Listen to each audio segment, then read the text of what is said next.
¿Qué tal, gente? ¿Cómo estáis? Bienvenidos a un nuevo capítulo de un podcast en el que las entrevistas se convierten en charlas. Mi nombre es Álvaro Dionisio y esto es Cine Nueva Tribuna.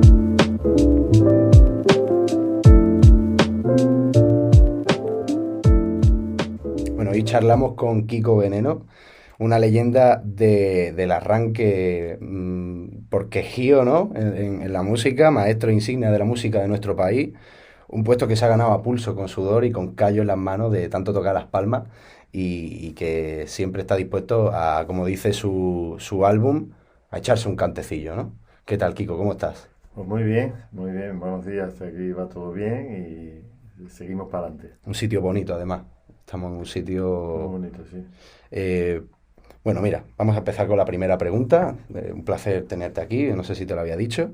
Estrenáis, Alejandro y tú, un documental junto a La Maleta Films, la productora, que recorre todo el proceso de la grabación de tu álbum Échate un cantecillo, cantecito. Un cantecito, sí. Parada obligatoria para cualquier amante de la música de nuestro país. Digo yo, vaya, al final está... eh, ¿quién no conoce a Kiko Veneno? Al final, digo yo. ¿Cómo nace esta idea y cómo os conocéis, Alejandro y tú? ¿Cómo decidís trabajar codo con codo para hacer este documental llamado Un día Lobo López? Bueno, es una idea de la productora La Maleta, Ujú, dirigida por Irene Hens. Y entonces viene un día a verme Alejandro, me llama y me dice que tienen una idea de hacer un documental ajá, centrado sobre el disco del Cantecito del año 92, que fue el disco que me permitió vivir de la música. claro. A partir de los Y 40, ¿no? Si mal no recuerdo. exactamente, cumplí yo 40 años ese año.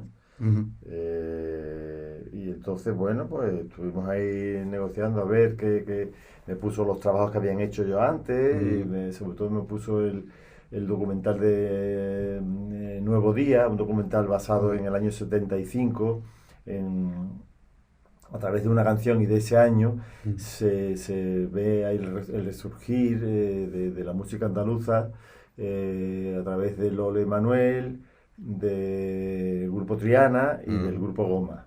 claro. Entonces me pareció una cosa muy bonita. Entonces digo, bueno, pues estamos bien orientados, esta gente son amantes de la música, lo Ujú, hacen con cariño, con conocimiento y bueno, pues contar conmigo, le dije simplemente. ujú.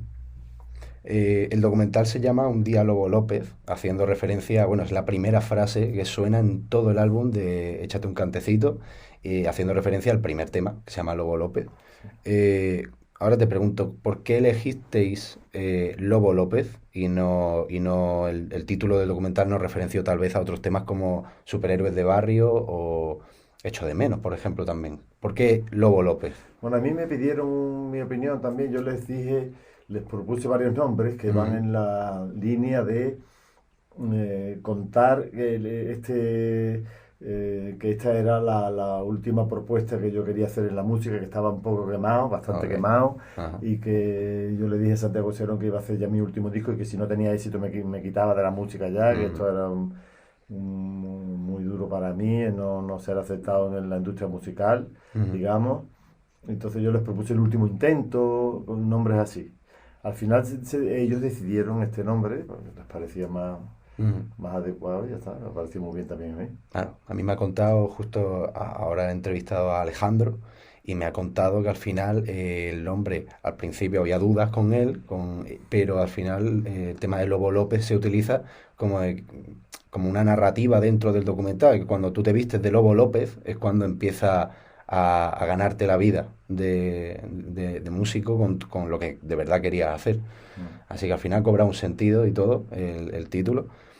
Em, ¿Cómo ha sido trabajar con Alejandro? Bien, hombre, fácil, fácil, con mucha amistad, mucha amabilidad por medio, o sea, son trabajos muy familiares, Ujú, ¿sabes? Trabajos familiares, no es una cosa distante, ni es una claro. cosa, yo qué sé, ni es una producción, algo que sea, que te ponga una distancia o algo, Sí, ¿no? frío. Algo muy Ajá. cercano, muy cálido, Ujú. efectivamente. Eso siempre viene bien para trabajar, supongo. Sí. Tanto la composición como la grabación de discos tiene que ser una verdadera montaña rusa de emociones. Tiene que ser toda una experiencia. ¿Localizas alguna anécdota que recuerdes con cariño de aquel proceso de proceso de grabación de Échate un cantecito? Bueno, mi Algo... vida en general es bastante, es una pura anécdota, o sea, Ujú, en general, ¿eh? Las anécdotas no son algo concreto. Para mí la anécdota fundamental de este disco es que yo con 40 años, ujú, por fin, logro a través de un sistema, de una oficina de producción de Santiago Serón, de Radio Futura, de Madrid, pues logro estar en contacto con unos productores y ujú. unos músicos, que son la mitad de Sevilla y la mitad de Londres, y un productor que en su vida había hecho nada de flamenco o relacionado con la música andaluza, que un poco es lo que representaba yo. Ajá, Un productor como yo de Bornia que había trabajado en la música española, pero en el concepto de rock latino como con Radio Futura, con dos ok. discos con Radio Futura muy importantes que había hecho, y cómo yo llevaba 15 años en España intentando buscar un repertorio, intentando buscar un sonido, grabar discos, tener sentarme en la música española y cómo no lo había conseguido y cómo de pronto, pues con este equipo de producción y con este productor que realmente no había escuchado nunca nada de flamenco, que era una de las fuentes fundamentales de las que yo bebía, Ujú. pues lo consigo, ¿no? Eso para mí es una anécdota increíble, vamos. Sí, sí, sí. Es el inicio de algo al final se ha dilatado en el tiempo y al final ha sido una trayectoria bastante larga. Y es un inicio bastante interesante que a partir de los 40 eso pudiese ya Bueno, yo por fin llevaba, consolidar. el primer disco lo hice con 25 años, que fue además un disco Claro. muy importante en la música española. Yo creo que ese sí que fue realmente importante, ese Ujú. sí marcó un antes y un después, fue el disco de Veneno. Claro, veneno. Y eso es lo que me tenía quemado, que claro, que eso se acabó muy pronto, fue Sí, muy fugaz, fue efímero, entonces, pero yo estaba envenenado ya con la ok. música, estaba Nunca mejor envenenado con dicho. la música, y Claro. entonces es lo que me sabía más, no poder continuar ese camino. Mm. Bueno, te voy a poner, con tu permiso, en una situación imaginaria escabrosa, ¿no? Por así decirlo. Imagínate que solo existe una copia de cada canción del álbum Échate un cantecito en formato single, por separado cada canción, y se te echa de la habitación donde lo guardas. Y solo puedes salvar una canción del álbum. No ¿Cuál sé, sería? Si- pues mira, la primera misma, el de la de Lobo Lobo de López, López. sí, ¿por qué no? Te iba a decir que si elegías la de Fuego ya te coronaba, porque si salva del incendio la canción Fuego, vaya, pues Sí, el juego se da solo. Eh, bueno, muchas veces a la hora de componer se crean ritos o hábitos que se deben cumplir para que, entre comillas, venga la musa, ¿no? Se genera esa relación de espacio o de tiempo con crear una canción. ¿Hay algún lugar, algún momento del día al que suelas recurrir para componer, para crear? bueno, repasando toda mi vida, me he dado cuenta que cualquier lugar puede ser bueno, cualquier hora, pero siempre diurno. Ah, Que mira, realmente todas las canciones de mi vida las he compuesto de día, ah, mira, qué bueno. Suele nunca de ser, noche, claro, fíjate. claro. Y lo típico, ¿no? Imaginarse a un artista creando de noche, ¿no? Que es cuando está todo Sí, más sí, calmado, sí, tal. sí, sí. Qué bien. Soy creador diurno. Claro, qué guay, qué guay. Soñador despierto, ¿no? Sí. Básicamente.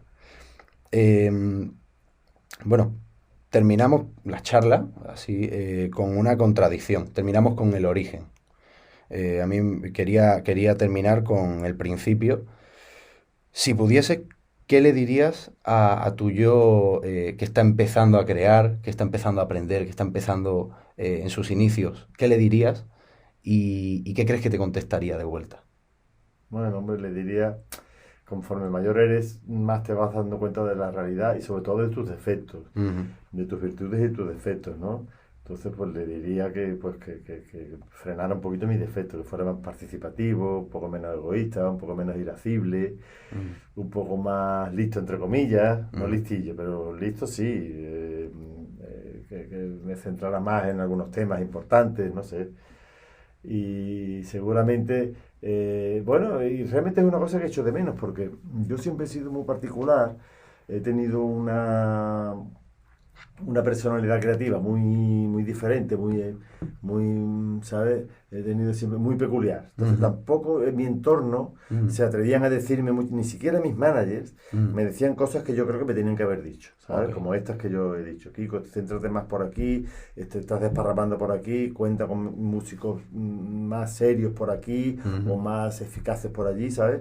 Lo hubiera agradecido, pero bueno, dentro de una industria precaria como es la industria musical en España, nunca, y debido quizá a eso un poco, que yo imponía un cierto respeto en el sentido de que yo era una persona un poco extravagante Ajá. y muy particular y tampoco se atrevían a darme esos consejos, ¿no? Claro.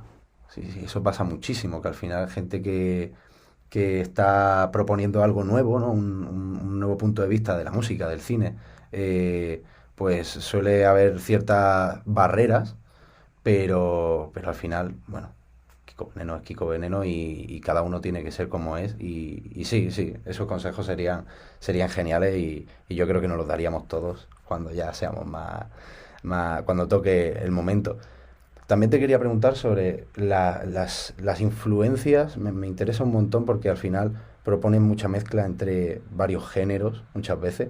Las influencias de las que bebes, como me decías, por ejemplo, el flamenco, pero no sé si nombres concretos de grupos, de artistas. No, en general mis influencias son de la música de la radio que escuchaba de niño, Mm, en los años 50 tardío 50, que es la música popular que se claro. escuchaba en las radios. Mm, El cuplé, el flamenco, Nat King Cole, y después ya empieza, digamos, en los 60 empieza una nueva década que empieza digamos, Marisol, claro. la niña que cantaba, y ya empiezan los Beatles, y ya Mm. empiezan los brincos en España. Buah, los brincos, Realmente toda la música popular me ha gustado. Ajá. Toda la música popular que ha ido saliendo en las radios. Recuerdo con mucho cariño la explosión pop en España de los años 60, los brincos, los bravos, me encantaba Peret, Ok. a mí me encantaba. Sí, Después sí, ya sí. me aficioné a la música más seria, al flamenco, al blues, al jazz, Ajá. y realmente me es muy difícil elegir la música clásica, todo. Me gusta todo tipo de música. Todo tipo de música produce emociones increíbles. Eso para un artista, contra más abres el rango, supongo que más movimiento tiene a la hora de crear Bueno, un eso poquillo. no lo puedes elegir. Si te Claro. gusta una cosa, te gusta. Sí, sí, totalmente. Y ya está. Nunca me he intentado poner pega de decir, ¿por qué me gusta esto? No sé, No, me no, gusta, no. voy a escucharlo, voy a disfrutarlo. Por algo será, ¿no? Claro. Sí, Los brincos, ¿eh? Has mencionado los brincos que son olvidados y eran los Beatles españoles, eran los Beatles prácticamente. españoles, sí, bueno, y no tan olvidados, o sea, Claro, creo sí, que sí. siguen en la memoria de mucha gente. Sí, sí, sí. Hicieron canciones muy buenas, muy brillantes, Sí, sí, sí. sí, muy buenas. Y bueno, te quería comentar también sobre la explosión eso de la cultura pop. También pasaste por el programa La Bola de Cristal. ¿Qué tal? ¿Qué tal aquella época? ¿Recuerdas algún momento de aquella época? Bueno, era un momento en el que yo estaba, bueno, ya era evidente que no funcionaba, mi carrera pues después de Veneno no estaba funcionando y me abrió unas puertas muy bonitas y me dio una ilusión de hacer algo bonito que iba a ser compartido con mucha gente, ¿no? Fue Mm, una experiencia muy bonita, la verdad. mm, También me decepcionó en el sentido de que yo esperaba que me pudiera reenganchar a la claro, música popular sí. y pudiera entrar por ahí, pero tampoco sucedió eso, pero bueno, fue una experiencia magnífica. Bueno, al final, todas las decisiones y todos los sucesos te han llevado a estar aquí. Así que Exactamente. todo... Sí, no, además que, hombre, tú miras a tu pasado y ves las cosas que has hecho y yo me veo de Frankenstein bailando con Alaska, me gusta mucho, eso está muy bien, Sí, sí, sí, sí, sí. eso está muy bonito, o sea que no me voy a poner pega yo ahí. Claro, claro. Eso es una chinchetilla más puesta en la cultura y en tus vivencias, ¿no? Una experiencia más. Ya por último, de verdad, para cerrar, te quería preguntar si recuerdas en tu infancia un momento en el que se te pusiesen los ojos brillantitos con cierta música. ¿Cómo fue? ¿En qué momento te enteras de verdad que lo tuyo es la música y que te vas a Bueno, dedicar a ello? lo mío es la música, no, eso ya fue más una cosa de juventud. Ok. Tuve una especie de iluminación interior de que ese mundo me sobrecogía de una forma en la que yo me podía integrar y hacer algo. Mm, Pero desde niño la música me fascinó, era mm, una magia. La música siempre vi que era una magia, ok. una magia, una Sí. armonía, una comunión. una cosa etérea además, maravillosa, desde las canciones que me cantaba mi madre, lo que escuchaba en la radio, las canciones de la iglesia, cuando iba al colegio de salesianos en Cádiz, que cantábamos la misa en latín, música me parecía maravillosa. Cuando iba a fútbol a ver al Cádiz y salía la banda municipal de Cádiz tocando la marcha Radetzky allí por el campo, me parecía increíble. La música siempre ha sido una magia para mí. Vale. Bueno, pues aquí nos muchísimas despedimos. gracias, Kiko, Gracias a de ti, verdad. Álvaro. Ha sido un placer y espero que nos crucemos caminos pronto de nuevo. Muy bien, Muchas gracias. aquí estaremos.